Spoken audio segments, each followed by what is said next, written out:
I agree, Dan. Let's talk some sports. Feels like it's been a while. Welcome in, ladies and gentlemen. It's Since good to I've be been. back. It is good to be back. This is Del Valley Sports Pod, episode number 51, which I believe makes this the Carlos Ruiz Chooch episode. Huge! Yes! I was So, hoping you'd go there, Colin. I really, as really, soon as really I was. as soon as I saw the name, I'm like, that's an obvious one. So, welcome back in, ladies and gentlemen. It's good to be here. Dan, how you feeling?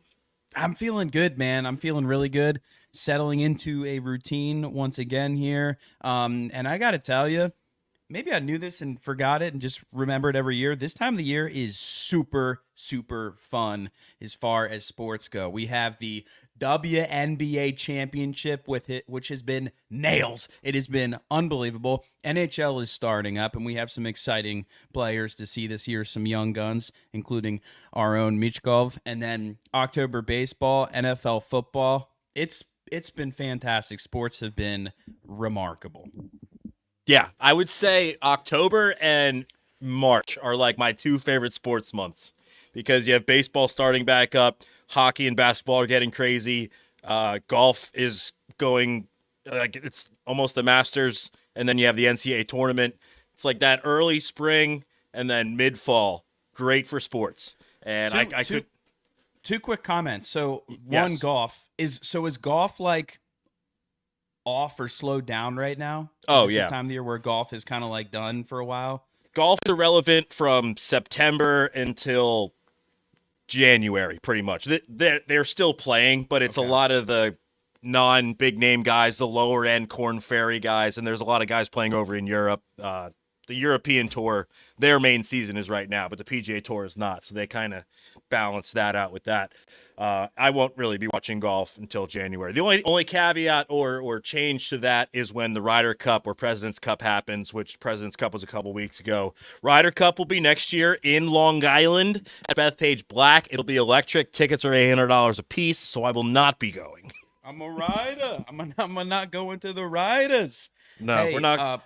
follow-up question. Does that mean is there like a specific time zone where guys are trying to qualify to like be a part of the this is probably going to be a whole bunch of long questions and answers here, but you know how other sports there's off season and things happen in the off season. Is there anything like that in golf where guys have opportunities to qualify to be a part of the PGA Tour? Or does it not it work completely differently?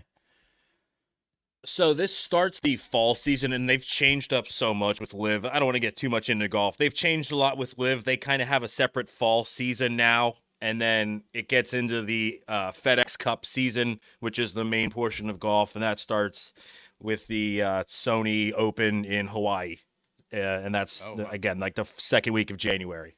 So that Okay. this is a separate season for the PGA Tour, and again, it's a lot of the younger guys who are trying to make their name. So Okay. yes, it's a second season. They're still playing golf. There's no second season for baseball though. So we have. It's been a while. Last time we were on with my buddy Matt, and it's been a little over a week. That was rough to watch. I did not expect the Phillies to be out in the divisional round, and it. Although the baseball playoffs are a lot of fun right now, it is not nearly as much fun as it has been the last few years. Yeah, as far as the Phillies being eliminated, it really Sucks. changes your perspective. I will say it does allow you to just after you get over the grieving period, it does allow you to sit back, relax, and enjoy a little bit. Watching the Phillies in the playoffs is a very fun at times, but very stressful Oh my. experience. And this year was particularly mostly just the stressful side of things. Minus one game. Really, we had one game, right? We had Yeah. one game. Yeah. And the other games, there weren't even really that many great moments because we couldn't hit the ball. Now you could argue that Wheeler's performance was very entertaining, and it was. But when you don't hit the ball, I sent this message to someone the other day. It's like really good pitching can keep you in games and give you a chance, but without bats, like you can't win. You have to still be able to provide runs, and that's kind of I feel like what happened with the Phillies. The starting pitching and obviously the bullpen struggle, but the starting pitching was as good in my opinion as they needed to be for them to win, or as good as they should have had to be, and the bats just You just couldn't wake up, Con. Just couldn't wake up. Nope. It's like basketball, or football and hockey. You can have a great goalie. If you can't score, you're not going to win. You can have a great defense in football, but if you can't score on offense, you're not going to win. And the bats went cold again. Third straight season in the playoffs. And it's interesting, baseball compared to some of these other sports. You compare it to a sport honestly, like hockey or football, I would say. You know, in one given game, you can play. It's such a streaky sport, baseball. In one given game of football or hockey, you can have an awful period or you can have an awful first half. And how many times we watch football? That's why it's so entertaining. You know, you can come out completely flat, regular season game or a playoff game, and suck it up in the first half. Second half, you can look like a completely different team. But how many times do you see that in baseball where a couple games a team is just ice cold, looks flat, and then they miraculously are a completely different team, either late in a game in different innings, or it just doesn't seem to happen that way as much in baseball. When you're cold, you're cold. When you're hot, you're hot. And obviously there's outliers, but just seems very different in terms of the streakiness of the sport compared to some of the others. Yeah, I agree. It doesn't. That's a very good point. I never really thought of it that way. When you come out and you kind of feel the vibe from a baseball team, and you just see that they don't have it. Very rarely do you see them pick it up and turn it around in the seventh inning. It happens. But when it comes down to the screws of it in the playoffs, it feels very unlikely that if your team comes out flat, they're going to find some juice in the latter half of the ball game. Mm-hmm. So, did you want to speak on the playoffs right now? I have been watching when I can. Last night's Guardians-Yankees game was electric for sure. Oh man, and I Big don't, Christmas maybe, with the pinch you know hit. His name. It wasn't Brian Anderson, was it? Do you know who the guy calling those home runs? What his name was or is? For that was on TBS, right? Remarkable. Yeah, that was TBS. Yeah, I don't. Brian Anderson sounds about right. I want to say Brian Anderson, but that was just tripped me up because I feel like it was a former. That's the name of like a former outfielder or something. But anyways, yeah, that was an unbelievable game yesterday. The Guardians were winning, kind of doing their small ball thing. Used the bullpen, and then they got late in the game, and the Guardians are up 3-1, and they have the best closer in the game. Some people calling him the next Mariano Rivera. He's been unreal for not just this year, but for several years now. That's Austin Hedges, by the way. I call him next Mariano Rivera, the catcher. The catch is really good, but can't hit. Anyways, here comes Aaron Judge with a 2-run home run to tie the game against Clase, this closer I was talking about. And then the next batter, Stanton, he still works out, I guess. I mean, he hits a bomb to take the lead, and then they end up scoring, I think, one more run in that inning. Fast forward, and that was the top of the eighth. Fast forward to the bottom of the ninth, and some guy, his first name is Joe Kensky or Joe Yensky Noel. John Kenzie. John Kenzie Noel. He's batting like .067 in the playoffs. And I honestly can't remember. He had 1 or 2 strikes. I don't think he had this 2-strike count, but I could be wrong. 2 outs, runner on, and he demolishes a ball to left field. It was so satisfying how obvious that was a home run and an unbelievable call by who we think is Brian Anderson. His nickname is confirmed. Big. It is Brian Anderson. It is Brian Anderson. His nickname is Big Christmas, and he was on top of that nickname when he called that home run. Made a little comment about leaving a present under the tree. It was remarkable. And then I think an inning or two later, David Fry, you want fries with that, hits a home run to win the game. It was so good. And the playoffs have been really entertaining. And then later in the night, the Dodgers just mashed the Mets to the tune of like 10-2, something wild. Yeah. Mets are done. Judge is hitting, Ohtani is hitting, like the stars are being stars, and it's really been very fun to watch. Yeah, I hope to catch a little bit more. I've been all over the place, starting with the wedding weekend when I saw you. I have been gone like literally every weekend since, and I've caught sports when I can. I haven't even sat down to watch an Eagles game since the Saints game like 4 weeks ago. Finally going to get to sit down and watch a game this Sunday, which is I'm excited for. But we will get to the Eagles here shortly. Do you have any thoughts, just to bring it back to the Phils? Do you have any kind of thoughts on, I mean, we don't have to get real into it, but kind of things that they should look to do, or points you would take as far as offseason goes, or looking to next season? I mean, Dombrowski and Topper spoke this week, and they seem to be full on running it back. No coaches are going. I mean, their majority of the lineup is locked up. They might move Marsh or Stott. I don't know. They could move some ancillary pieces. Not that Stott's ancillary, but you know what I mean. They might make a move here or there to try and change up the clubhouse, but it really seems like they're just going to run it back from what Dombrowski and Topper said. They're like, this is an all-star lineup, and an all-star lineup wins. I'm paraphrasing. There's not a lot they can do. No, I mean, it's not like there's other all-stars that are just easily available. I think apart from Juan Soto, I don't know if there's another really, really big one that's going to be a free agent. I mean, that's the only guy that is really on the market that the Phillies could upgrade to from where they are now. I mean, Castellanos is going to be on the last year of his contract, I believe. Obviously, Turner and Harper are going to be playing until they're geriatrics. The team is the team. They're locked up. The Dombrowski has made these deals, locked down the stars, and they just got to perform in the playoffs. I'll focus on the Phillies offseason in a little bit. I'm kind of over it. That was just so depressing. I don't really want to think about the Phillies anymore, to be honest. I was so hype all season, and then crumbled. Yeah, it's annoying. Cruel sport. I'm sad. I'm sad, man. Red October was not long enough. No, it was really short this year, in part because we actually won the division and didn't have to play in the first round. Like, that is part of why it was so short. We have to watch them 4 games in the playoffs. Yeah. Sucks.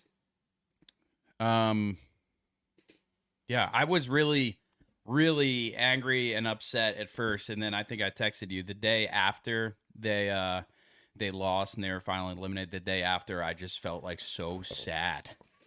So sad because I love this team, and it's such a long season. I probably watched or listened to 130 of the 162 games. Almost invested every night, and you love when the team is as good as it was. You love watching baseball all summer. You fall in love with this team, and then it gets to the playoffs where it matters. They only play 4 games. They fall flat on their face. It's aggravating, and I mean, there's other teams in Philadelphia that aren't really living up to their standards either right now. We'll get to the Eagles in a second. I don't know if you have anything else on the Phillies, but we can move on to the more important topics. Yeah, it'll be interesting what they do with some of the relievers, because I think some of them, I don't know, some of them have the arbitration stuff. Some of them, they just need to flat out. Some are just like flat out free agents, I think, but there will be some interesting decisions. I think some of the names are Hoffman and Estevez. I think they have to kind of make some decisions on, and both of those guys, I'd imagine, would be somewhat expensive as far as relievers go. I feel like Estevez is gone. I don't see them keeping him around. Yeah, I could see it. Hoffman's an interesting one though, because he's been he kind of made a name for himself here. So I don't know if that makes him more attached here or not. If he would be willing to take a little less money, I don't know. But he was obviously not good in the playoffs, but he's been outstanding for us. He was an all-star this year. He feels real. He feels real. It doesn't feel like he was fake this whole time. And he was awesome last year too. Yeah. So, yeah, the thing is, I was listening to some podcasts over the last couple of weeks, and maybe it's something we've heard before, but it's just maybe they have too much of the same thing in the lineup. Too many guys that are just up there, big hitters, home run hitters, not necessarily a lot of guys in the lineup that are just giving you really good at bats and like eating up pitches and taking walks. And I think that the bottom of the lineup was really awful, and that needs to change. I think that they made some adjustments to Stott's at his hitting approach over this last offseason.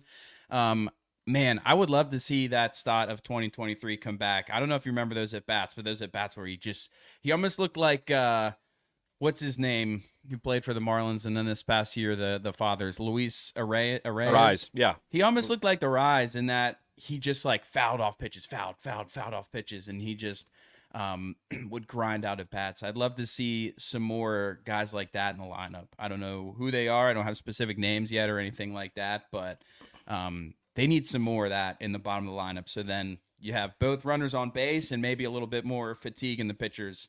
The bottom of that lineup was way too dreadful in the playoffs, and that's where I think we need to focus on. The two guys that are still in the playoffs that would be players I don't think the Phillies have currently are Jose Ramirez and Francisco Lindor. I think those two guys, they can hit the ball to every part of the field. Yeah, that's the other thing too.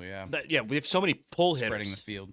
Yeah, they've talked about it, and like that was something that people wanted Kevin Long gone for, is that he can't get the guys to hit the ball to the opposite field, use the entire outfield, and swinging at pitches. Oh my God, that was my most frustrating thing, was watching Trey Turner and Castellanos just one hand flail at a breaking ball that's in the dirt. Not even a contested swing. That was what pissed me off the most about watching the Phillies try and hit the baseball. Yeah. So, I don't know. It's going to be an interesting offseason. I'm glad we don't have to watch, what's his name? What? Tatis?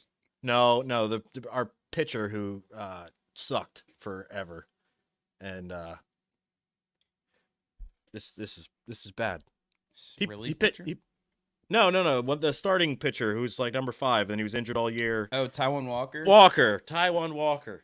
I'm glad I don't have to watch Taijuan Walker pitch, because he's not going to pitch for the Phillies ever again. Because Andrew Painter. What's that? Oh, well, he apparently is going to have I did hear comments about Walker and how they're doing a super specialized pitching program over the offseason. Something about that. Maybe you should call up Sean Manaea's guy. Yeah. Let's get him with He read my mind. Yeah. And then the same thing with Johan Rojas is that I think they set up some like specialized program in Clearwater or something like that to see if he can figure out how to hit the ball. They got to do something, because whatever they're doing currently isn't Johan Rojas had like not the worst average, but if you watch his at bats, he really looks really bad at the plate. He's just guessing and just like, and considering, in my opinion, how bad his at bats look, his average is really outstanding, because I think he looks clueless up there. Yeah. He looks inept, but somehow has had like a 230 batting average on the season. Yeah, it makes no sense at all. None whatsoever. But all right, that's enough Phillies. Before we get to the Eagles, I would like to mention that hockey is back. The Flyers just got done with their West Coast road trip to start the season, which is kind of annoying. You get hype about watching Flyers again, and they don't have puck drop until 10 o'clock. I love it. Matvei Michkov did have 2 power play goals the other night. I forget which of the games it was, but scored his first 2 NHL goals within 5 minutes of each other. Looks to be the player we expected him to be. Ivan Fedotov, the tall Russian goalie who they got last year, does not seem to be living up to the hype. He gave up, I think, 5 goals last night. But again, he's never played in the NHL. He's also a 29-year-old goalie starting in the NHL for the first time. So he's got time to work out kinks. He's got to learn how to play in the NHL, which is just a different game than it is over in Russia. Not much to say on the Flyers, but it's good to have hockey back. I believe their home opener is tomorrow, which would be nice. Oh, yeah. That's crazy that they just have their first 4 games are all away games. That's crazy. Yeah. This is like the second time, I think, in the last 5 years that they've done it. Because, the Canadian hockey teams and all the teams are out west are so spread out that they have to do road trips. It's the same way with basketball, obviously, but when you bring in northern and western Canada, it throws a bigger wrench into the road trip. But that's it's the last like 10 o'clock puck drop for a little while, which is nice. Hockey's back.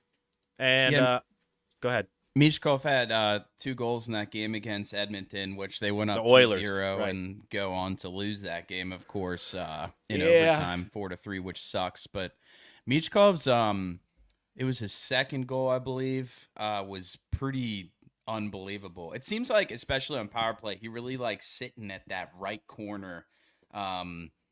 and he's just seems like he sits there and is ready to rip it. And that second goal, I don't know how he scored. It looked like the goalie made a quick move. I mean, there was not a lot of space there, No, man. There was no. there was not a lot of space, and he can rip that puck because there. I think it was Skinner in that game. It looked like he played it pretty well, and I don't know. He scored. He found Twine somehow, but he can really shoot the puck, and I think that it's only going to get better with him because he's extremely young He's and 19 years old. he's 19 years old. That's And like he's unheard. That's unheard of. chemistry is absolutely huge, but it's not just like developing chemistry. It's probably, I imagine that NHL is a very different game than the type of hockey he was playing. I imagine there's a lot of differences there, and there's just so much room for growth, and he's already showing glimpses of looking really really good. So that's extremely exciting. It did suck yesterday. I did watch a good bit of the game, and they let up like I think at least three, maybe four goals to Seattle in the second period. Just an unbelievably horrible second period. But then they still have that kind of same thing from last year where they play fast and they play super scrappy and they don't give up. They end up scoring a couple of goals, got within one goal in the third period, and then it looked like they just kind of ran out of juice. So this team still has that spark that we kind of fell in love with a little bit last year, where they just got a lot of grit. That Konechny got into a fight, of course, in that third period, and ever since that fight, it sparked an energy and they scored a couple of goals. I think one was what's his name, Drysaddle? No, that's a different guy. Drysdale, Leon Draisaitl. Yeah, he plays for the Oilers. Drysdale. Oh, okay. Yeah. He had a goal. Yeah, they're still a fun watch. Like they just have that spark still, which I remember falling in love with a little bit last year. So I'm excited. I'm excited to watch some more of the Flyers hockey this year. Likewise. But let's get to the main order of business. Our Philadelphia Eagles, who are 3-2 after last week's clunky win against the 1-4 Cleveland Browns. I went back and rewatched the condensed tape twice, and as I was driving home from North Carolina on Sunday, I only caught a few plays on Red Zone. And frankly, I'm really glad I didn't have to sit through the 3.5 hours of that game because it was just boring, miserable football. Did you know? Did you take notice of this, Dan? The Philadelphia Eagles did not get into the red zone until the last play of the game, or at least the last important play of the game. I don't know that I did notice that, actually. The play to A.J. Brown to ice the game was their only play to get them inside the 20-yard line all game. Because the touchdown to A.J. was from the 22. The touchdown to Devontae was from like the 45. Oh. They couldn't. Then they had field goals. They couldn't literally get it into the red zone. The offense is inept. What happened to this Kellen Moore offense that we were totally sold on? Like, oh, this guy's a genius. He's going to turn these players around. Nick Sirianni's a problem, Dan. I have a lot to say on that guy. I'm fired up. All right. Go ahead then. You sure? Yeah, go ahead. Nick Sirianni is the worst coach in the NFL, in my opinion. Dan Orlovsky said it on Get Up this earlier this week. Dan sucks. The Eagles, you don't like. I know you don't like Dan. I respect his. He sucks. I respect his opinion and the way he teaches football. I'm gonna go be an awful quarterback for a couple years in the NFL, show that I am completely inept and have low IQ, and then I'm gonna criticize everyone who tries to do who does it. All of them do it better than I ever did. But whatever. Go ahead. Continue on the Sirianni rant. Go ahead. They show up to games unprepared. This is not the Kellen Moore offense that you saw with the Dallas Cowboys. Nick Sirianni was neutered in the offseason by Jeffrey Lurie and Howie Roseman. He was stripped of all of his power, basically, and now he's a CEO coach. But he's still meddling in the defense and the offense in his press conference, which I hate, but I still... it's sound bites that are like driven into my ears. Apparently, Nick Sirianni said he called a defensive play. And Vic Fangio said the day later, no, he didn't call a play. He just told me to watch out for something, and then I called a play. He's trying to meddle and put his opinions in and not let his coordinators do the job, and it is causing issues the same way it did last year. They have so many good players. Okay, you look at this team on paper, they should have one of the best offenses in football, and they look inept. Yeah. I mean, I have a lot of negative to say about Nick Sirianni, but I don't think it is a tough, awkward spot that everything is placed in. Like, in some small ways, it's hard to blame the head coach for being involved with the coordinators and the team. He's the head coach. This is a situation that is awkward and toxic to begin with, I think. You know, if you take away the names and you don't say Nick Sirianni, you don't say the coordinators, if you were just telling me the head coach is like telling the coordinators to do some different things or his opinion is influencing things, I'd go, that makes sense. He's the head coach. He's supposed to be in charge of all of this crap. You know, it's because it's Nick Sirianni and because it seems like it's just a toxic situation that is going to fail to begin with the way it's all set up. Why the head? Don't you think it's a weird situation? And what is Sirianni supposed to do? And I don't want him involved because I don't trust him. But it just seems like such a toxic situation to begin with. It absolutely does. And I didn't like when they hired him back in 2021, that was, because I never heard of the guy. Okay. How can a guy who, I mean, you and I, we both follow the NFL pretty regularly. You hear about assistant coaches and coordinators. Aside from maybe this year where there was a few coordinators that got hired, I was like, I never heard of that guy. But I don't want somebody being hired for my team I've never heard of. Nick Sirianni, I don't think knows football as much as he tries to tell people that he knows football. And that is shown, like, who on this team has gotten better since Nick Sirianni became the head coach? I can't tell you, like, okay, offensive line, yes, there have been players who have gotten way better, but I put that on Jeff Stoutland. I don't see. Hurts has gotten better if you are truly counting from when he started.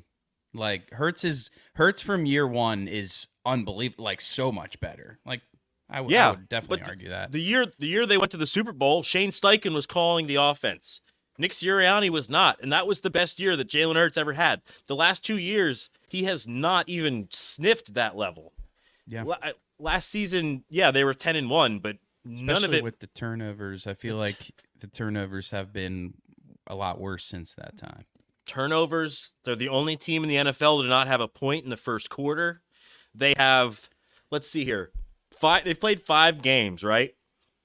On their opening drive through the 5 games, they have a total of 17 yards on their first drive. In 5 drives, they have 17 yards through 5 games on their first drive. Yeah. How do you not have the Andy Reid 15 scripted plays? Yeah, that's the guy that comes to mind, right? Is that something that he was always so good at? And honestly, he was so good at it, and it was such a point of emphasis that I look for it now when I watch any football game is the first drive and I almost don't count it. I don't count it towards the rest of the game in some ways because it feels like the first drive is kind of its own thing, and then like the game begins after that because of the likes. And it's taught me that a lot of teams do kind of script out the first drive. And the Eagles' first drive has, to your point, looked pathetic. I think they have 4 3-and-outs, and they've gotten 1 first down. And that's really bad. Yeah, that's really bad. Like, that's not a good way to start a game. That puts you behind the 8 ball. You're either tied, down a score, your defense has already been on the field, or now they have to, field a punt that's probably coming back to the 40. I'm not having fun watching this Eagles team, and there was so much hype coming into the season. That's like, the team's, way better than their 1-6 record to end last year. They have so many pieces. They've made moves. It's the same team, pretty much, that we were watching at the end of last year, at least offensively. they're fun at times because the talent is really good. Saquon Barkley is Yes. very much as advertised. We were all like a little bit worried about that. I think a little bit at least because of the what's his name, DeMarco Murray. Look, he was so insignificant. I can hardly trust that I remember his name. So because of that experiment, it just like that sticks in the back of your mind. And he has been very much as advertised. He's been outstanding.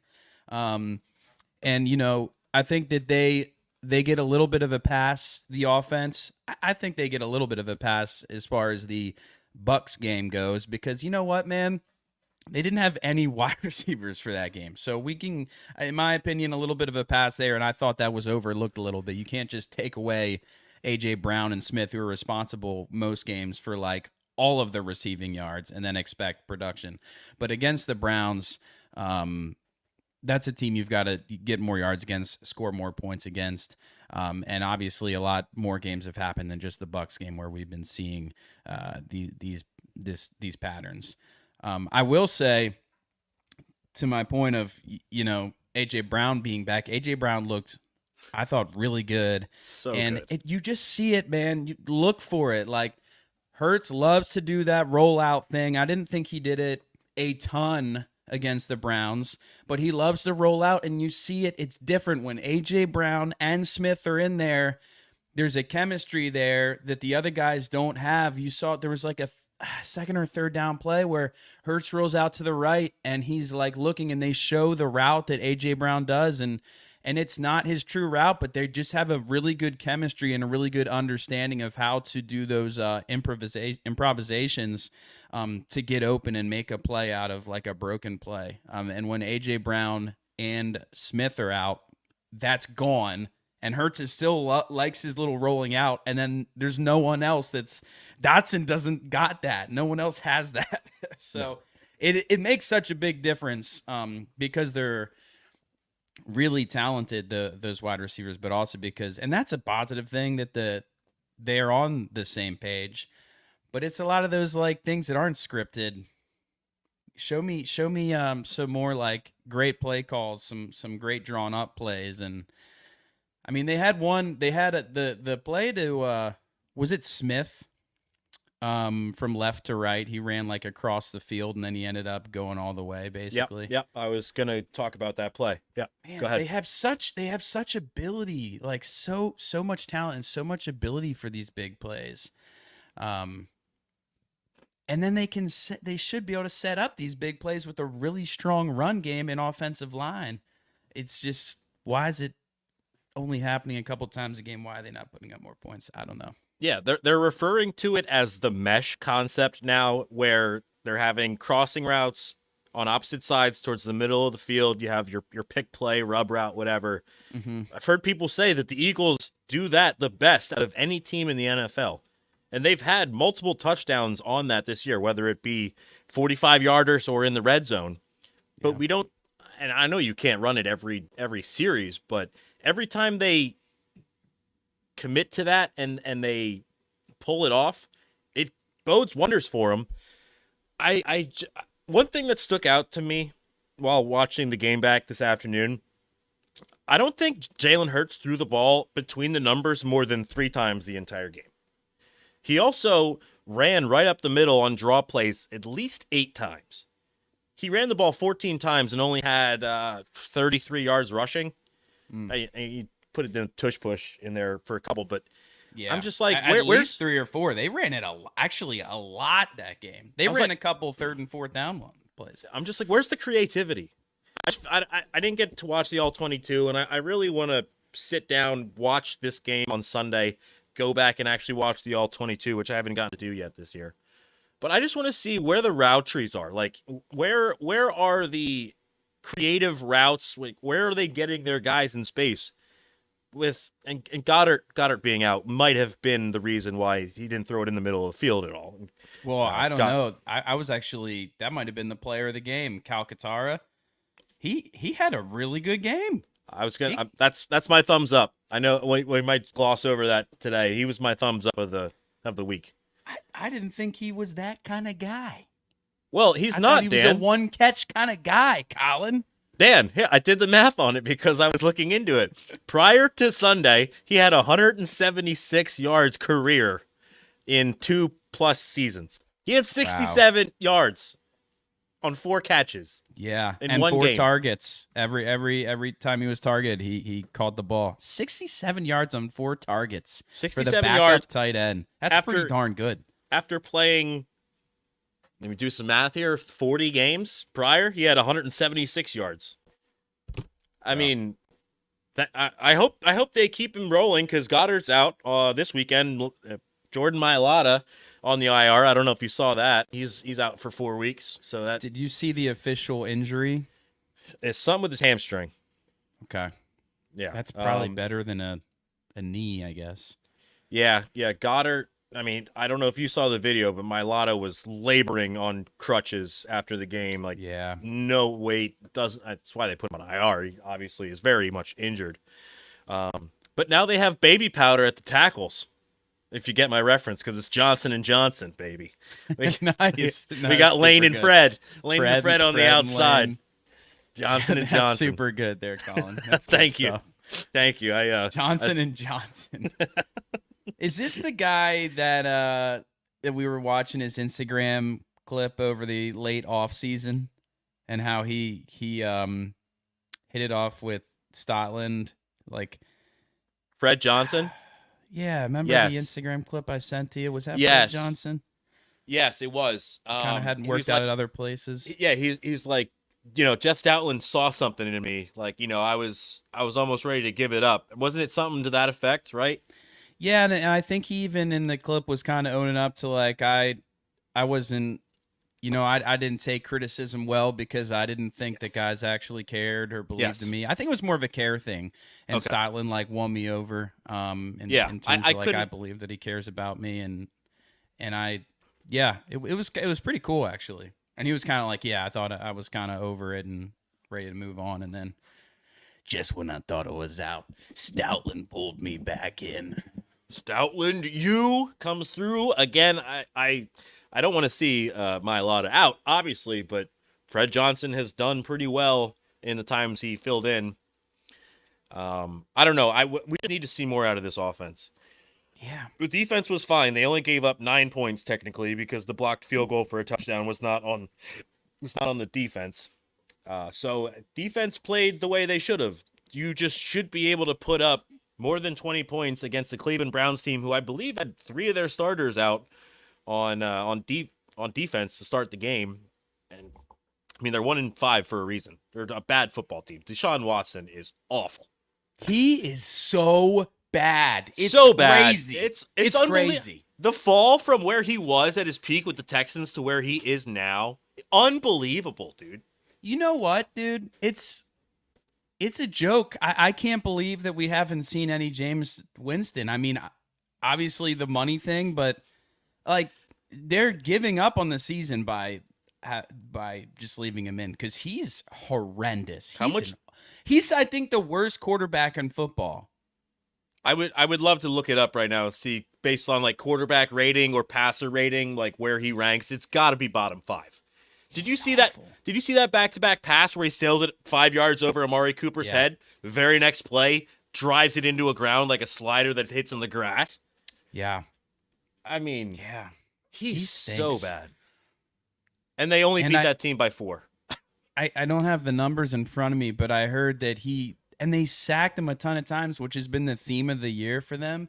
But I heard that it's one of those things where he has the most sacks or some of the most sacked quarterback, but he also has like a higher than average time to throw compared to other quarterbacks.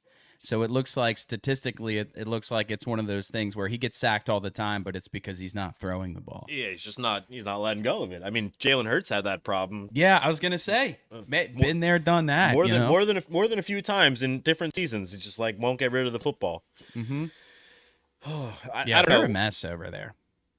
The Browns are a mess, but Eagles aren't much better. I came to the realization this week, Dan, the Eagles have a fair shot of not making the playoffs.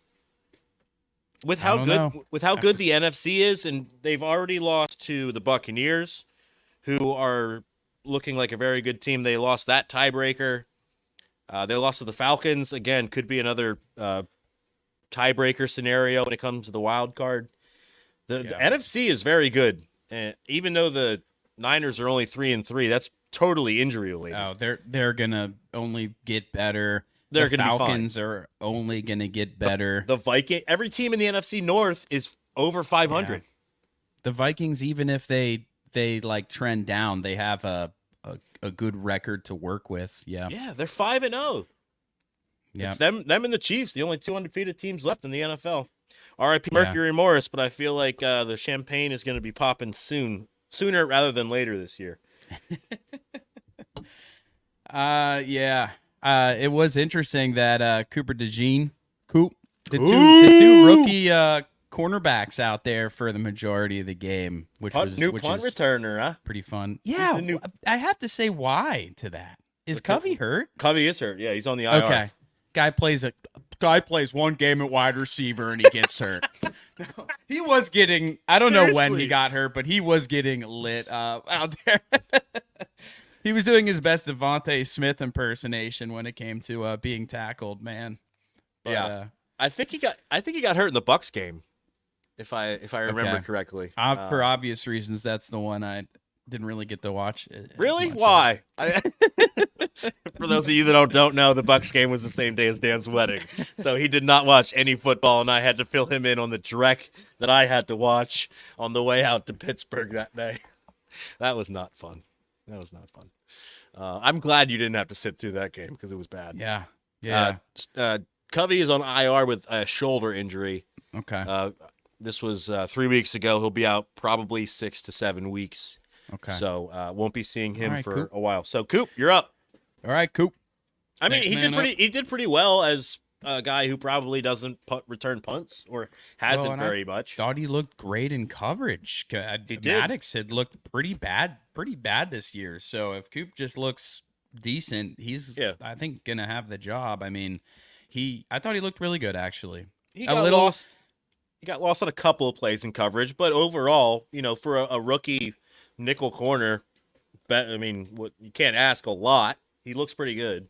And he's a little outsized for sure. Like he's not a guy that's really stepping up and making big hits, but obviously neither is Maddox. Neither of them are that guy. So yeah, that's one thing that stood out to me when watching him return punts was just having the other guys who are like the gunners on the field coming down, who are not necessarily the biggest dudes in the league, but he was noticeably smaller than them. So yeah, I get it. As a corner, you don't really need to be some beefy dude. You kind of be shifty, but yes, he's an athlete, but he is a little undersized. So I'm kind of hoping the weight room program of an NFL locker room helps him beef up throughout this year and then into his second year, next year.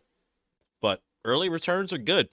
Yeah. Like what we're seeing out of DeJean. Mitchell almost had a pick. He was pissed. Oh my God, dude. He was pissed. I mean, it's obviously the right play by at the end of the day, you probably can't get mad at the safety for chiming in there, but frankly, that sucks. That was Gardner Johnson's ball because he's coming in. It's like a second baseman and right fielder. But both of them should be like making a play on the ball, right? Yeah, like you shouldn't not make a play on the ball, I think. I mean, I don't know the specifics of how you coach D-backs, but like go for the ball. Don't assume that it's going to be don't assume anything, Absolutely. It sucks. That's the kind of team we're watching. It's like in 2017, and I have to go in a few minutes. I wanted to bring this up because it's been in the back of my mind over the last season plus, basically since the Eagles were 10-1 last year and have not looked even close to the same team. But back in 2017, it seemed like everything was just going their way all the time, and now it feels like they can't catch a break. I'm trying to find out how many turnovers, what their turnover ratio is on the season. The number might be hard to find currently, but they just can't turn the ball over. Thank God Hurts didn't turn the ball over. That was his first game in 10 that he didn't have a turnover. Kind of hope that continues. Yeah, that would be nice. That would be a big thing. I got the turnover stats here. They're -6 in the turnover ratio. -6. Yeah, -6 is pretty bad. Yeah. I don't know why I can't get a good sort on this, but it's close to the worst. I think it is top 5 worst. Yeah, wow. It is pretty bad. I think they're tied with the tied with the Seahawks and Dallas, who cuz Dak keeps throwing picks. Dak is This is ass. where your Can I say your that on TV? turnover Dak your is turnover joke. No, I do want to say I know you got to get going. We kind of already did Nick Sirianni thing, but I don't really. I think I was surprised how much the like WIP and like all the Philly media got into the specifics of like he said, she said, as opposed to just like talking about the energy of it with the like after the game Nick Sirianni to a fan. I felt it hard to believe that he was like talking trash to the fan. I thought he was just probably doing his classic Nick Sirianni like back and forth. I didn't think he was like he jokingly, I didn't really think that he was talking smack. And then obviously the one guy came forward and said whatever. But like to me, I was annoyed that the conversation went to that, like that he was like, we don't know for a fact what he was saying. To me, the conversation is more like, we're over that. We're over Nick Sirianni acting like a child out there. Regardless of it, you're not? No. You want him to keep doing it? I'm not over it because it should never happen in the first place, is what I'm saying. Okay, but I'm just fine. But I think we're saying the same thing here. Yeah. Do you agree with him jawing at fans at the end of a game? No, that's what I'm saying. I'm over it. I'm tired of that. I'm done with it. That's what I'm trying to say. Okay. When you said I'm over with it, I'm like, I put it in the past. I'm beyond it. No. I'm tired sorry. of.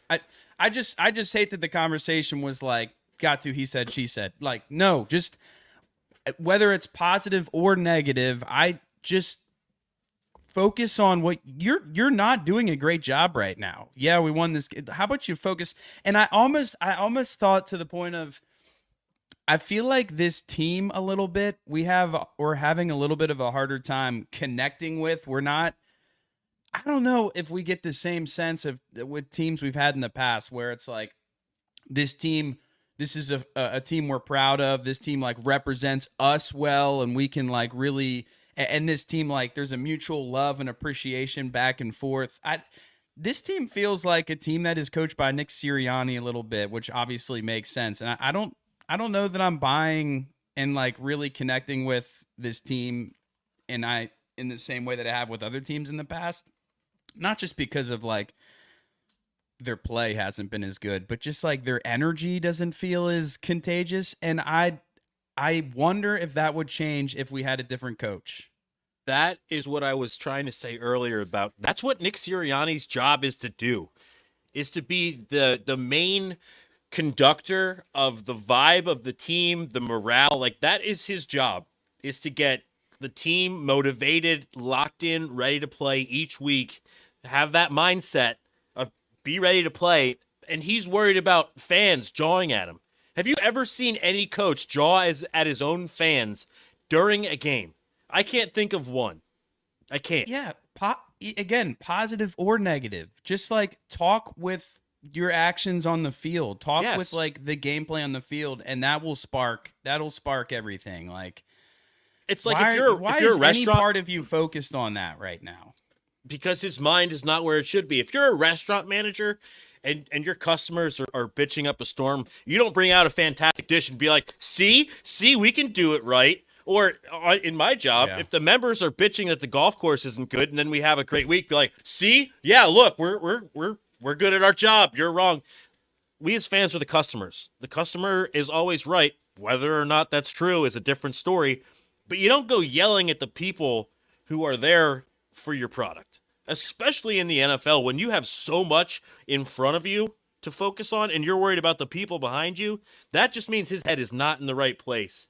And I am glad that he got ripped. I mean, bringing your kids to the press conference after the game so you don't get crucified because he knew he was going to, that's just such a weak move. Yeah.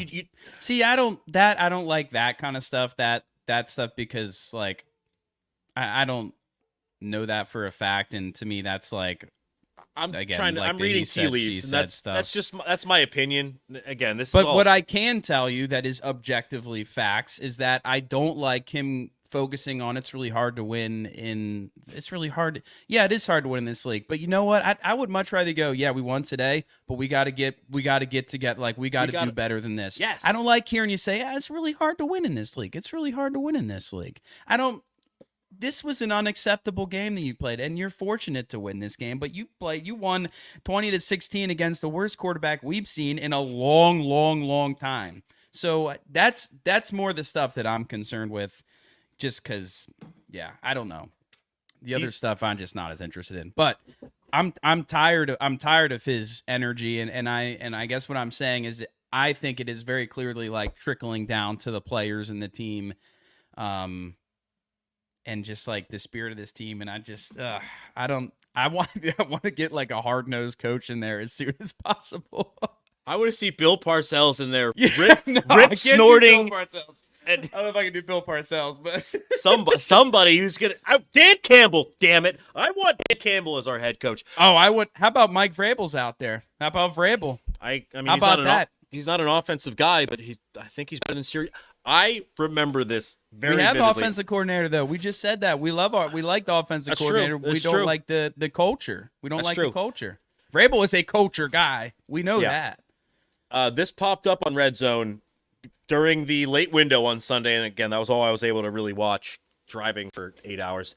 They played the victory speeches of the locker room coaches.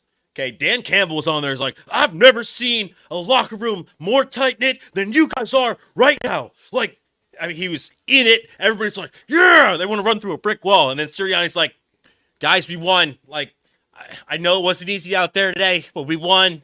We're going to go get him next week. I'm like, this guy's a soft clown. Damian Woody called him a clown on national TV, and I could not have laughed harder or agreed more when I heard that on Monday. Listen, man.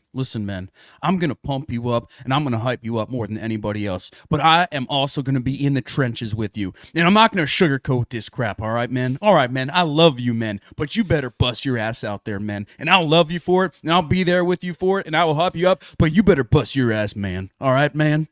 All right, man. Is that your Dan Campbell impression? Yeah, I just say man a lot. But it's true, right? He does like hype up his team and players. He is a very like positive and uplifting coach, but he also like at the same time doesn't take crap and won't accept crap and will share that. And that's the difference. Like it's not just the coach that like has to be an asshole all the time. Like you can do both. You can do both. Like when you're a boss or a leader, a head coach, whatever, people will see through you if you're phony, if you're fake. Dan Campbell knows what he is. He is genuine, and people love him for it. And he's like almost comedically who he is. Yes. You know, but you can tell it's authentic. Yeah. I don't feel like anything we ever get, at least publicly, from Nick Sirianni seems authentic. It certainly doesn't feel like an authentic football guy. Yeah. I mean, I listen to his press conferences, and it drives me nuts. I usually just take my AirPods out. I'm like, I can't listen to this guy. Yeah. But he talks down to the reporters. He's like, well, you know, if you were in the locker room, right, like you don't see it from our perspective of things. He's like talking down to people, making us as fans and the media feel like lesser people, and that he's up on some pedestal that cannot be touched. Like, dude, you can't act like that when you really haven't done anything in the last 12 months.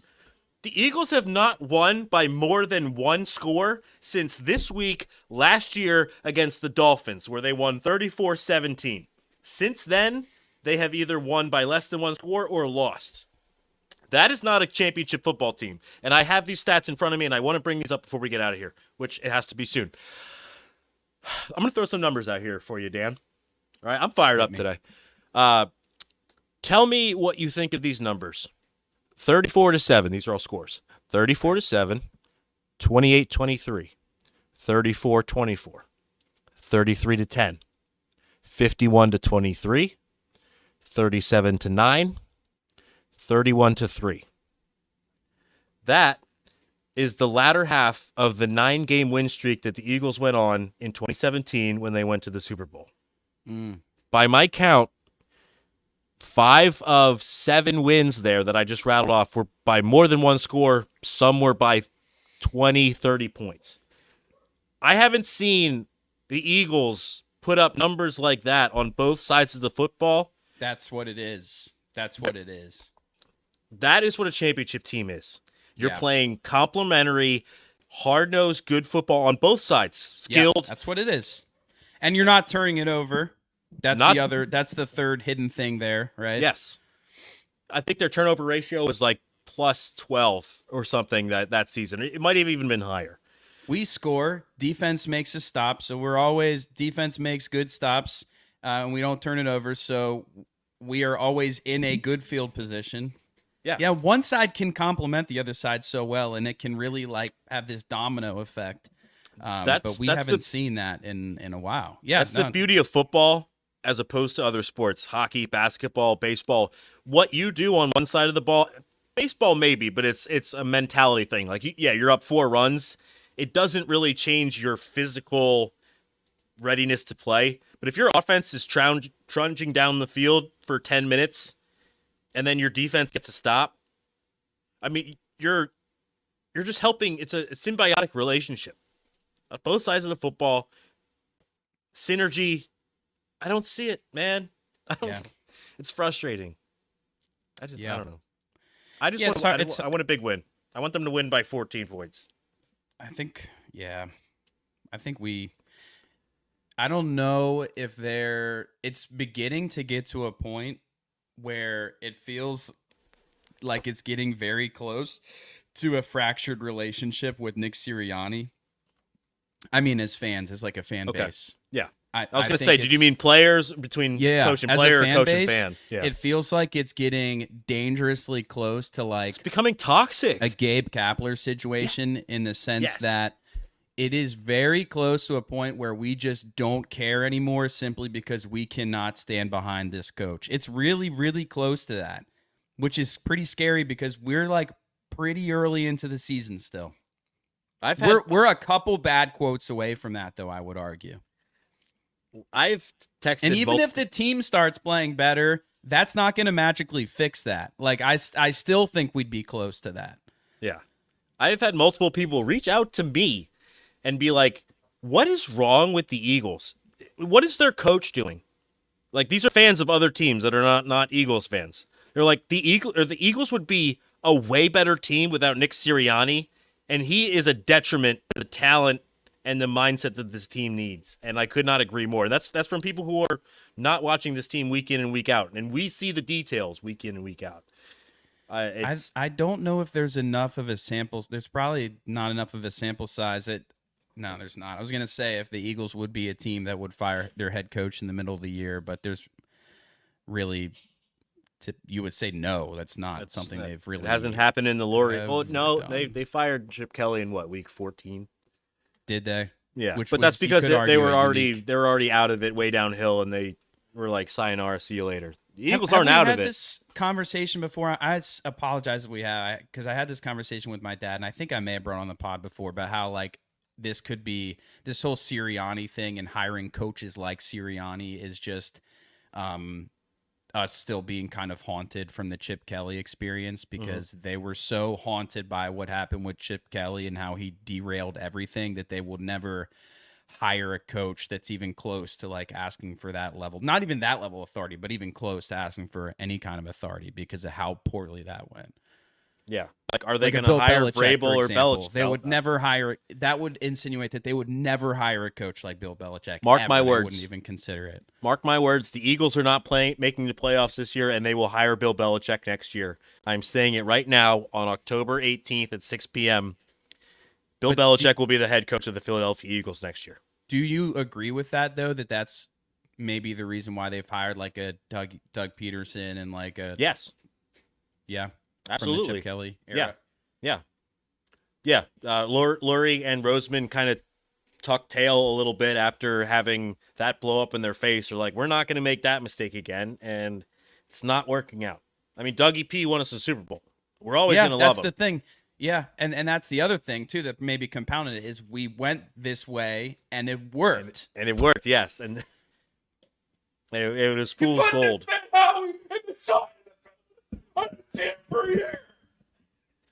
All right, I got to wrap this up. All right. What's your prediction, Dan? Scores for Sunday? Unfortunately, Malik Neighbors is going to be back, and he is kind of awesome. He's but, pretty damn good. Yeah, he's really good. But actually. fortunately, Thibodeau is on the IR, I believe, for the Giants, and Thibodeau is looking real good. At least when he has been playing this year, he's been hurt now. So I'm at least glad that our tackles Johnson and Johnson don't have to deal with that. Wow, that is fun. That is fun. I mean, I want my Lotta back, but that is fun. I think that we're going to win this game. I think the Giants genuinely do stink. So I'm going to go Eagles 31, Giants 7. Giants 17. I want to say 13, but I'm not going to. 31-17? Yeah. Okay. I have seen nothing from this Eagles team that leads me to believe that they're going to win this game convincingly or even win it outright. I don't want to say they're going to lose because if they do lose, then I am going to be up to here with my fed upness against this team. But just for my sanity's sake and not trying to be a Negadelphian and prepare myself for a bad scenario, I'm saying 21-18 Eagles. Ooh. They match the number. The spread is 3. I think they match the 3. It is going to be another ugly game. And until they prove me otherwise, I'm going to think that this offense is inept. You can't lose to this team if you are even considering a shot at playoffs. This is a team that you have to beat. A team that's down probably their best defensive player. A team that's quarterback is just not that good. Their O-line is just not that great, although it's gotten better.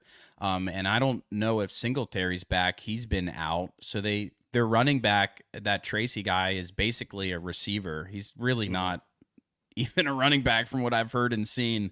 So I feel like the defense has struggled at times against the run. And I'd like to think that if they go against a team that really doesn't have a running back, that they can defend well. So we'll see. So all that to say, if this game goes poorly, it will be a really big red flag.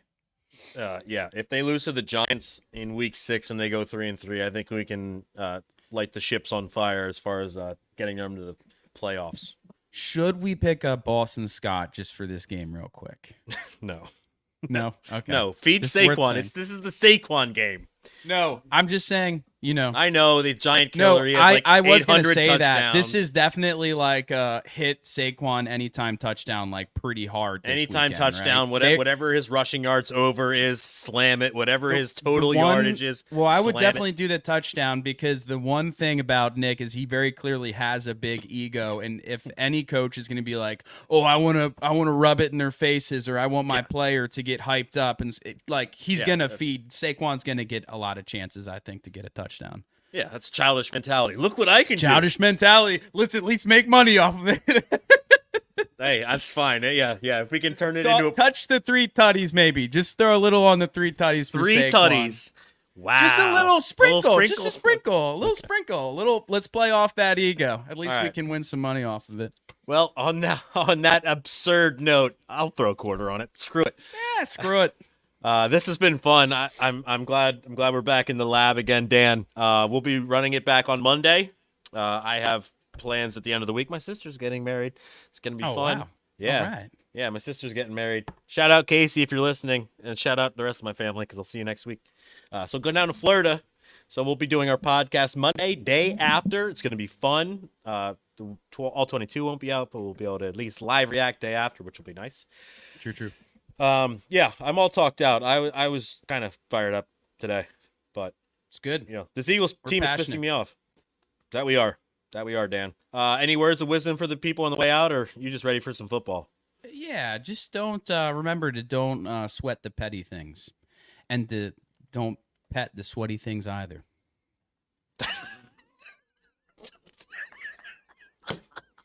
I I did not see that coming. Don't sweat the petty things. I love that. And I'll add one more. Nick Sirianni, don't bite the hands that feeds you, ass. Okay? Pal. Pal. All right. On that note, what's the one guy saying Happy Gilmore in the background? The one guy in the background, Jagoff. What's he say? You will not make this putt, you ass. I thought there was a guy that kept like chirping on one of the scenes. It was Jack. He calls him Jackass. Oh, it's Jackass? Yeah. Jackass. Yeah. You suck, you jackass. Hey, Gilmore, you will not make this putt, you jackass. It's so good. It's so like subtle. It's really satisfying. It's the best. Most people yell that, and he went the other way, which is kind of satisfying. That's the best part of the whole movie. All right, Dan. Good stuff. Good stuff. I gotta run. Everybody, if you made it this far, you're absolutely crazy, but we love you for it, and we'll talk to you guys next week. See you, Dan. All right, go Birds. Go Birds.